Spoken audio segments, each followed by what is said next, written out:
Hello there and welcome to Verdict 2017, where we get you all the updates from the states where the elections are on, the big battle really of the 5 states, the biggest one of course in UP. And now let's take you through the headlines.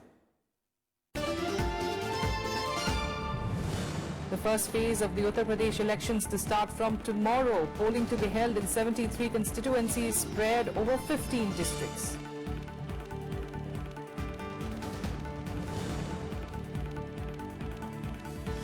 Prime Minister Narendra Modi addresses election rally for the second phase elections in Bijnore. Promises small farmers that the BJP will waive off their loans if voted to power.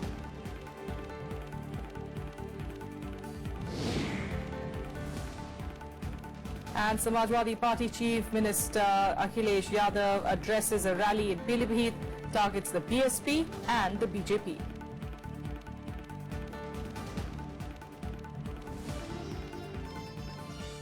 Well, the first phase of the UP elections will be held tomorrow. 73 constituencies spread over 15 districts will be voting to elect leaders from 4 main contenders: the Samajwadi Party Congress Alliance, the BJP, BSP and the Rajya Lok Dal. The first phase is expected to see a nail-biting finish, with all parties trying to woo Muslim votes in the districts including the riot-scarred Muzaffarnagar and Shamli. BJP has yet again fielded Muzaffarnagar riot-accused MLA Sangeet Singh Som and Suresh Rana on the Sardana and Thana Bhavan seats. Phase 1 will also decide the fate of around 25 VIP seats in the region. These include Noida, where Prakash Singh, son of Union Home Minister Rajnath Singh, and a Troli seat where Sandeep Singh, grandson of former UP Chief Minister Kalyan Singh, would be vying for their maiden entry into the UP Assembly. Another high-profile contest will be on the Mathura seat, where 3-time incumbent Congress MLA Pradeep Mathur has been challenged by BJP national spokesperson Shrikant Sharma. In the 2012 Assembly elections, the SP and the BSP had bagged 24 seats each, and the BJP had 11 out of the 73.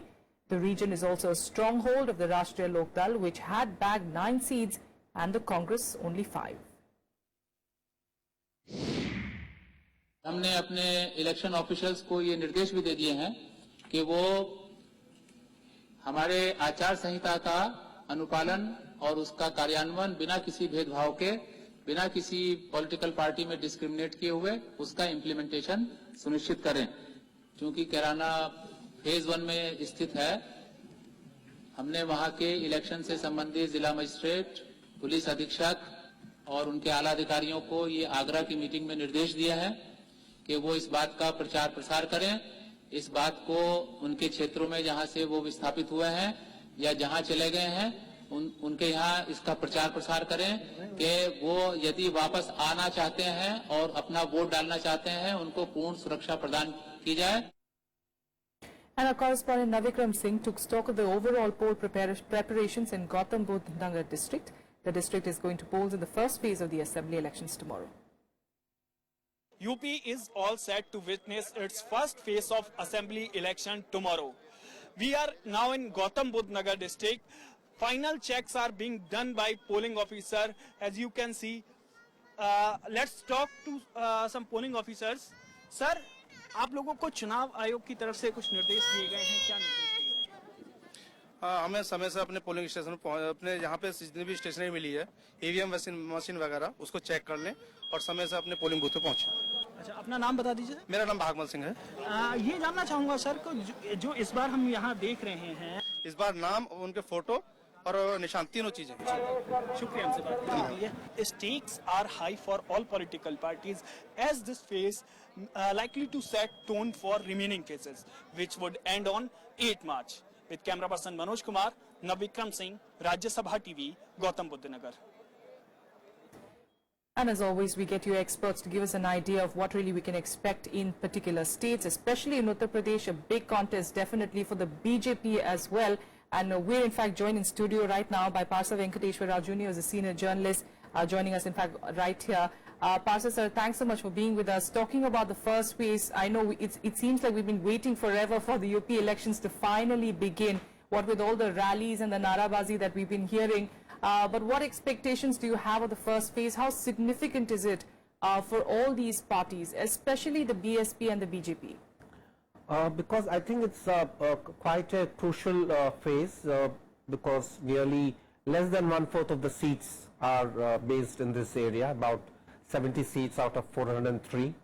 And BSP, it's a stronghold of BSP across the thing, and the BJP also has a certain claim, but we have to factor in, this is the only area where the RLD is also very powerful. Yes. The Rashtriya Lok Dal, the Jat factor. So I think it's more or less a three-way race.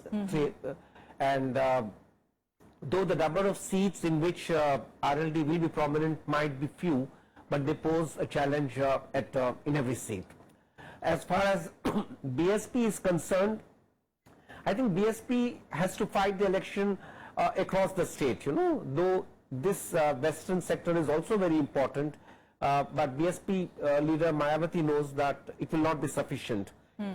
She cannot rest on her oars if she does well in this stage and not perform so well in the other phases, especially in the other areas like central and eastern UP. They are as crucial.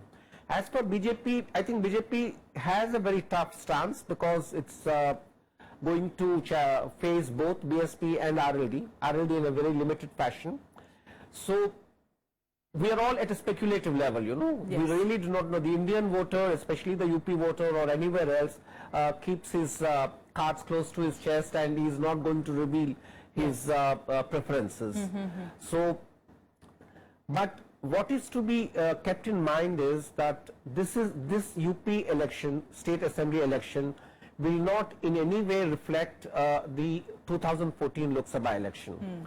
I think it would be a mistake to sort of extrapolate the results of the Lok Sabha 2014 with the expected outcomes in assembly elections 2017. All right. They will be completely separate. All right. We'll continue talking with you, Parsa sir, but let's also tell our viewers about the kind of rallies that have taken place today. We obviously, speak of that, and also the kind of statements that were made today. Prime Minister Narendra Modi, for one today, promised small farmers in UP that the BJP will waive off their loans if it is voted to power.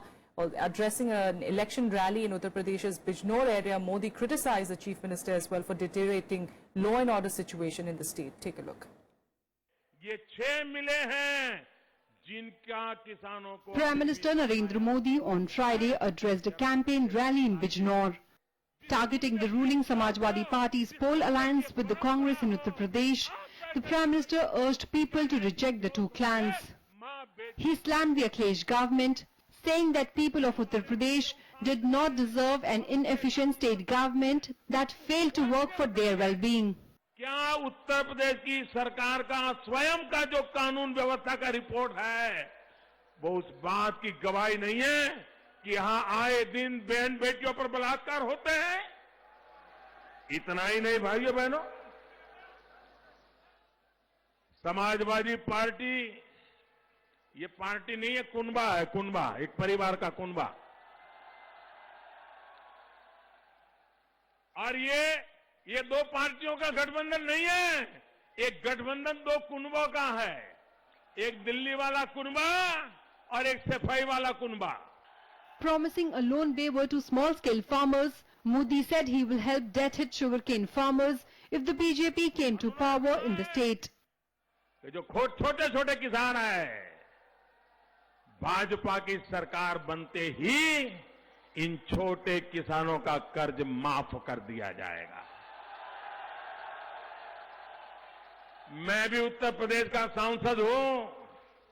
सांसद के नाते मैं उत्तर प्रदेश की जनता को कहता हूं, जो उत्तर प्रदेश में नई सरकार बनेगी भाजपा की, सबसे पहला काम ये किसानों का मैं करवा के रहूंगा, वो मैं आपको वादा करता हूं। Uttar Pradesh goes to poll in 7 phases between February 11th and March 8th. The election is expected to be a three-cornered contest between the SP Congress combined, the BJP and the BSP. Bureau Report, Rajya Sabha Television. And campaigning for the second phase of the Uttar Pradesh elections, Chief Minister Akhilesh Yadav too addressed a rally in Pilibhit today, recalling the past relationship between the BSP and the BJP. Akhilesh claimed that Mayawati could align with the Saffron Party again.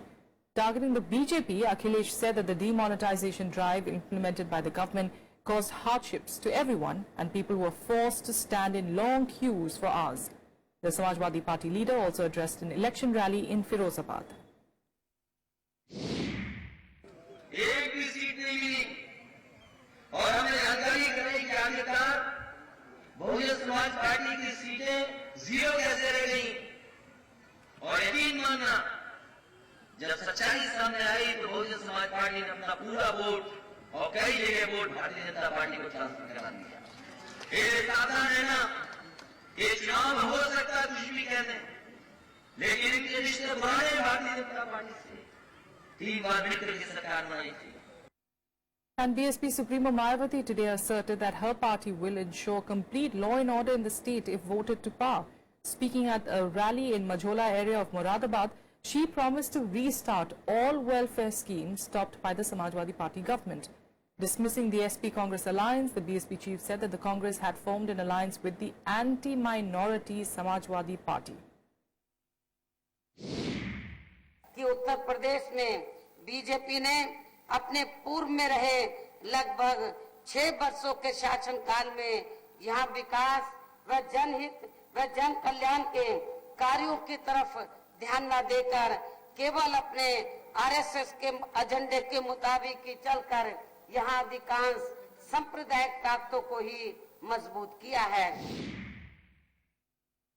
And BJP President Amit Shah also addressed a rally in Uttar Pradesh's Etawah district attacking the ruling Samajwadi Party. Shah said that the results will prove that the people of UP have accepted the BJP. He also urged the people to give the BJP a chance in the state.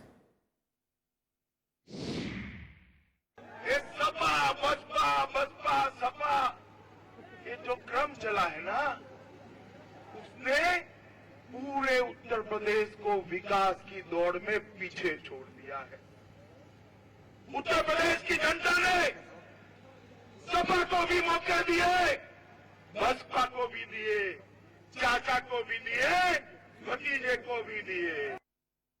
Well, senior journalist Parsa Venkateshwara Rao continues to be with us. Parsa sir, among these rallies, anything interesting that strikes you?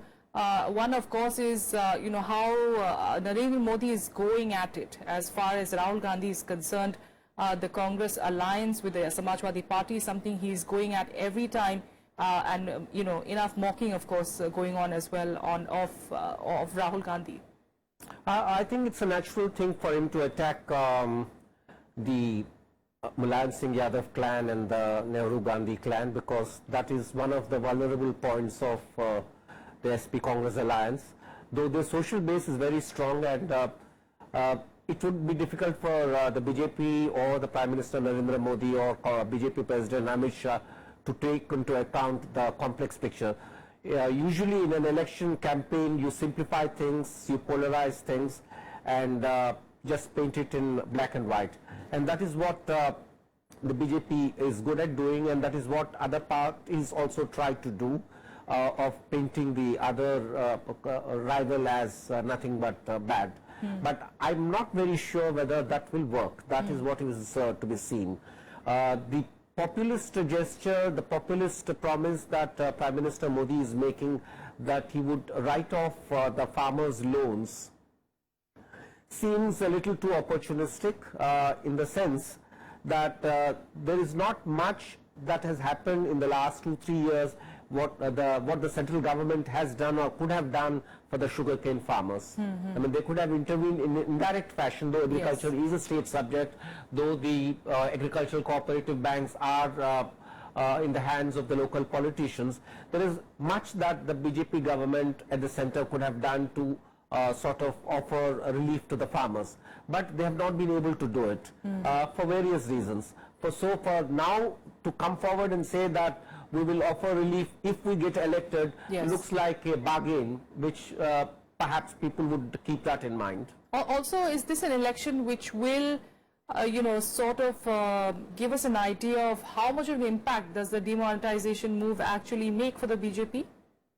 I'm not too sure about it, in the sense that the immediate impact of demonetization has eased after December, in the sense that there is still a cash crunch and people are unhappy. But the real problem of demonetization is how it is going to hurt the economic growth in the long term. Yes. You know, everybody says demonetization, as the economic survey says, is short-term costs and long-term benefits. But I see a lot of long-term problems because of demonetization. And the people will feel it only in the later part of this year, including rural India, including UP.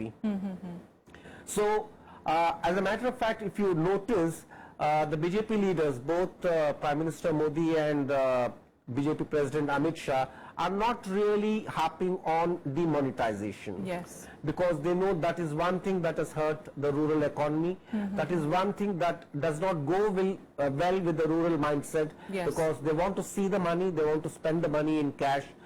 This electronic money doesn't make sense to them. Absolutely. All right. Continue staying with us, Parsa sir. Let's also turn our focus to Uttarakhand, where, of course, Prime Minister Narendra Modi again addressed an election rally in Haridwar ahead of the Uttarakhand Assembly elections that are scheduled to take place on the 15th of February. Modi sought the complete restoration of Devbhoomi and said that only BJP can make this possible if it comes to power in the state. The Prime Minister also criticized the Harish Rawat government, saying that this land does not deserve a corrupt government, quote-unquote. Modi also spoke about the surgical strikes and slammed the opposition for politicizing the issue.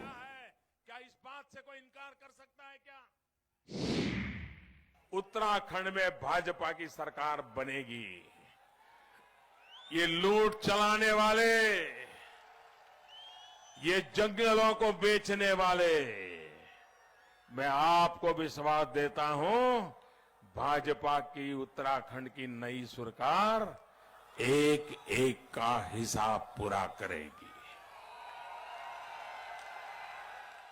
कानून कानून का काम करके रहेगा। कोई भी कितना बड़ा क्यों न होगा, उसको कानून के दायरे को स्वीकार करना पड़ेगा। ये हमारी सरकार करके रहेगी। All right, Parsa sir, if I could talk to you about the Uttarakhand elections, you know, compared to a UP or for that matter even a Goa and a Punjab, where you see new player as Aam Aadmi Party emerging there. We don't know whether it will actually be able to break into those vote shares, but still, you know, there's some sort of excitement on that front. But in Uttarakhand, it still seems to be a very Congress versus BJP battle. Yeah, in Uttarakhand, it's a more simplified picture. It's a two-party struggle. And on the face of it, it looks like BJP has an advantage. In all the 5 states going to the polls, I think Uttarakhand is the only place where BJP can hope to be victorious. That's small consolation because it looks like, on the face of it, that they are not going to make any big impact in the other polls. So it would be a good consolation prize if BJP manages to get Uttarakhand. For 2 reasons. More than the strength of the BJP, they do have their strengths in the sense they are using the surgical strike as an electoral motive. And most of the families in Uttarakhand are represented in the army. Yes, so that sort of strikes a chord. Yeah. The other thing is many of the BJP leaders today in Uttarakhand who have come into the party and who are fighting the election are defectors from the Congress. So it is the weaknesses in the Congress that is going to help the BJP. All right. And any particular issues? One, of course, you have said how the BJP is going on, you know, with surgical strikes, you know, and that is something that's touching a chord with the people of Uttarakhand. But apart from that, any other, you know, big issues that perhaps the people are going to be looking at and to vote for? The economy is a major concern. Tourism is a major concern. And that's where the demonetization can play a negative role for the BJP. Because if the economy, the cash economy is not allowed to run in a smooth fashion, whatever little tourism that Uttarakhand gets, and it does get a little bit, not much of it, as much as it has the potential for, then it's not good news for BJP. The only good news for BJP is the sentiment with regard to the army personnel, because there's a certain bonding there because of the representation of the people in the army. But apart from that, I don't see. That is why, again, you would notice that demonetization is not the boast of BJP in this state as well. All right. We'll leave it there for now. Thank you so much, Parsa sir, for joining us, as always, giving us an insight into what we can expect, especially in Uttar Pradesh. And speaking of that state, Hathras district is gearing up for assembly polls. Infrastructure and the problems faced by traders have become the main election issue there.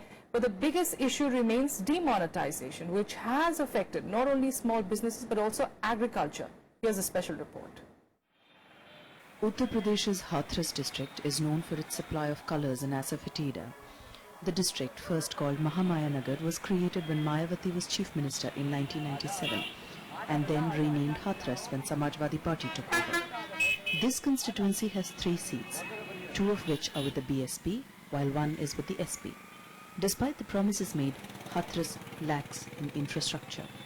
सड़कों की समस्या है भी, जी, transportation की connectivity नहीं है, जी, बड़ी line हो गई, सब ट्रेन रुकती नहीं है, जी, जी, तो जिला बनने के बाद भी अगर आप यहाँ हैं तो आपको ठहरने के लिए कोई होटल भी ढंग का नहीं मिलेगा. Nearly 5,000 labourers are employed by the 20 asafoetida factories in Hathras. The raw material in this industry are imported from Afghanistan and Tajikistan. The business is, however, suffering due to heavy taxes. People in Hathras were first dependent on cotton mills and factories for their livelihood, but they have since shut down. The main source of income now remains the asafoetida and colour business. जितने भी उद्योग हैं, जी, सब कुटीर उद्योग त्रिवेणी में ही है, चाहे इनका हो, रंग का हो, रेडीमेड गारमेंट्स का हो, नमकीन का हो, जी, जो भी है, लेकिन जितनी वांछित सुविधाएं यहाँ मिलनी चाहिए, जी, शायद अभी तक किसी भी राज्य सरकार ने वर्तमान में या भूत में किसी ने उस पर ध्यान नहीं दिया है. टैक्सेशन की बात करें तो रंग उद्योग है, गुलाब उद्योग, होली का सीजनल उद्योग है, और उसके लिए अदर स्टेट्स में पूरी तरह से टैक्स फ्री कर मुक्त है. हमारे यहाँ टैक्स लग रहा है, तो यहाँ का उद्योग पलायन हो रहा है, हमारे कारीगरों को काम नहीं मिल रहा है. This time around, the promises by political parties include the agenda to improve conditions for small businesses as well as the agricultural industry. However, with a huge gap between promises and real work, traders here continue to suffer. With inputs from Arvind Kumar Singh, Bureau Report, Rajya Sabha TV. And Aligarh is among the districts that goes to polls in the first phase on Saturday. Atrauli is the other most important seat among the 7 assembly seats here, and farmers hold the key in deciding who gets elected from here. This is Atrauli assembly seat, the most talked about seat in Aligarh. This is the seat that made Kalyan Singh the Chief Minister twice. Kalyan Singh has won from this seat 10 times and his daughter-in-law has won twice. In 2012, however, the Samajwadi Party grabbed power here. The big election issue this time is the condition of farmers. किसानी लिए पूरी परेशानी आई है. अनाज मद्दा रहता है, धान से मद्दे देते हैं हमारे, गेहूं में से कोई भाव नहीं मिलता है, और आलू वगैरह स्थिति ज़्यादा खराब है. सब्जी बहुत काफी मद्दी रहती है. The fate of the candidate here lies squarely in the hands of the farming community that is under distress at the moment. Insufficient money for their produce and the note ban are major issues this time. But a bigger problem is the law and order problem, especially the theft of cattle. आए दिन लूट, डकैती, हत्याएं, बलात्कार और जो जानवरों के लिए चोर इत्यादि जैसे आते हैं वो लूट खसोट करके ले जाते हैं. हमारे पास जो गांव है आसपास उसमें सबसे ज्यादा ये प्रॉब्लम है कि लड़कियों को पढ़ाया नहीं जाता, टाइम से स्कूल नहीं भेजा जाता, क्योंकि बेरोजगारी इतनी है कि लोगों के पास पैसे भी नहीं है इतने जो कि बच्चों को पढ़ा सकें. Unemployment is also a major issue that is being milked by political parties in this election. With camera person Sanjay Kumar, Arvind Kumar Singh's report from Aligarh for Rajya Sabha TV. And that's all we have for you today on Verdict 2017. Thank you for joining us.